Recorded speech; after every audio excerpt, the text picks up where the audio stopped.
It's 1960. The world is on the cusp of change, but not the kind we know from our history books. A crisp autumn morning in Berlin, the air is filled with a chill that seems to seep into the bones, a harbinger of the cold reality that has settled over the world. Children, all in Hitler Youth uniforms, pledge allegiance to the Führer under a giant swastika that blots out the sun. Their faces are a mix of fervor and fear, indoctrinated from birth to serve a regime that knows no mercy. This, my friends, is not a nightmare, it is a stark, unyielding reality, a world where the darkness of tyranny has eclipsed the light of freedom. This is the world where Hitler won. His voice echoes through the streets, a constant reminder of the iron grip he holds over every aspect of life. Imagine a world draped in the swastika's shadow. Every building, every street corner, every public space is marked by the insignia of oppression, where the jackboots of Nazi soldiers set the rhythm of life from the boulevards of Paris to the once bustling streets of London. The cities that once symbolized culture and freedom now lie under the heavy hand of fascism, where the Statue of Liberty, stripped of her torch, stands as a grim trophy, a silent testament to the Reich's power, her once welcoming arms now a symbol of subjugation and despair. This is our alternate 1960. A year that, in our reality, was filled with hope and progress, but here, it is a year marked by the iron fist of totalitarian rule. The Allies, crushed under the weight of the Nazi war machine, have surrendered. Their once mighty forces now lie in ruins, a testament to the relentless advance of the Third Reich. The United States, fractured and broken, exists in a puppet-like state, a grim reminder of what happens when tyranny triumphs. The stars and stripes now bear the mark of the swastika, a symbol of lost freedom.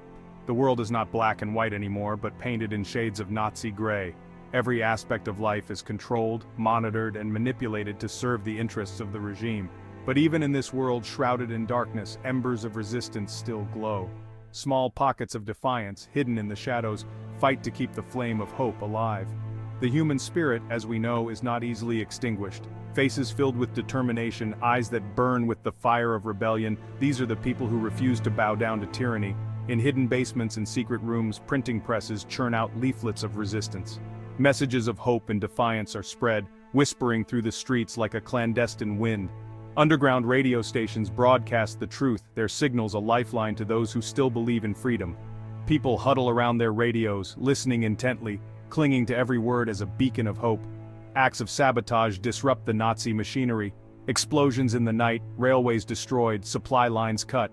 These acts of defiance, though small, are a testament to the unyielding spirit of resistance. Families hide in basements, their whispered conversations filled with fear and hope. They dream of a day when the swastika no longer casts its shadow over their lives. Children play in secret, their laughter a rare and precious sound in a world filled with oppression. They are the future, the hope that one day, the world will be free again. And so, even in a world painted gray, there is light. A light that pierces the darkness, a light that refuses to be extinguished. This is the story of a world that could have been, but also a reminder of the resilience of the human spirit. For as long as there is hope, there is a chance for change. And as long as there are those who believe in freedom, the world will never be truly gray. The year is 1945. The place, a smoldering and defeated London. A triumphant Hitler, standing amidst the ruins of Buckingham Palace, announces the dawn of the 1,000-year Reich. The world trembles. The immediate aftermath of the Nazi victory is a scene of unimaginable chaos and despair. Cities lie in ruin, millions are dead. The survivors, grappling with the shock of defeat, face a chilling new reality. The world they knew is gone, replaced by the iron fist of the Nazi regime.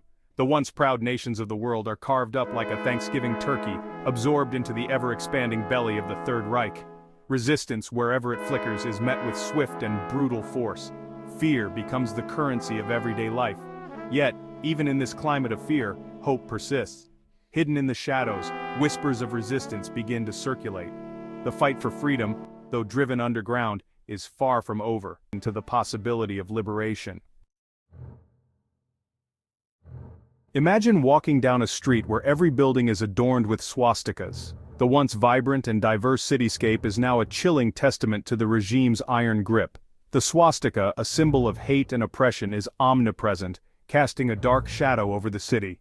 The streets, once filled with the sounds of different languages and cultures, now echo with the heavy footsteps of uniformed soldiers and the whispers of fear, where portraits of Hitler stare down from every corner. This is daily life in the Reich. The air hums with a constant undercurrent of fear. For those deemed racially pure, life under Nazi rule is a warped version of normality. Propaganda floods the airwaves, shaping every thought and desire. Children, indoctrinated from birth, grow up idolizing Hitler and the ideals of the Reich. Schools teach a curriculum steeped in Nazi ideology, and even the simplest of games are designed to reinforce loyalty to the Führer. Individuality is suppressed, replaced by a chilling conformity. The streets are filled with people dressed in identical clothing, moving in unison like cogs in a well-oiled machine. The regime's control is absolute, extending into every aspect of daily life. Public gatherings are orchestrated displays of unity and power, with citizens expected to participate in grand parades and rallies. The sense of community is replaced by a collective identity, where personal desires and ambitions are sacrificed for the so-called greater good of the Reich. But for those deemed undesirable, Jews, minorities, political dissidents, life is an unending nightmare. Stripped of their rights, subjected to horrific persecution, they are forced to live in the shadows, their very existence a testament to the regime's brutality. The ghettos are overcrowded and squalid, with families crammed into tiny, dilapidated apartments. Food is scarce, and the constant threat of violence looms over every moment. The yellow star, a mark of shame, isolates them from the rest of society, making them easy targets for harassment and abuse. A world of fear, oppression, and unimaginable cruelty. The police patrol the streets, enforcing the regime's draconian laws with ruthless efficiency. Curfews are strictly observed, and any hint of dissent is swiftly and brutally crushed. The atmosphere is one of pervasive dread, where even a whispered word of defiance can lead to arrest, torture, or worse. But even in this darkest of timelines, the human spirit refuses to be extinguished. Acts of kindness and solidarity, though rare and dangerous, offer glimmers of hope in an otherwise bleak existence. For where there is oppression, there is resistance, and where there is resistance, there is hope. In hidden corners of the city, brave individuals gather in secret, plotting ways to undermine the regime. They pass notes, share information, and provide aid to those in need. These acts of defiance, though small, are powerful symbols of the enduring human spirit. The resistance is a beacon of hope, a reminder that even in the face of overwhelming darkness, the light of freedom and justice can never be fully extinguished. The fight is far from over, and the dream of a world free from tyranny continues to inspire those who dare to resist.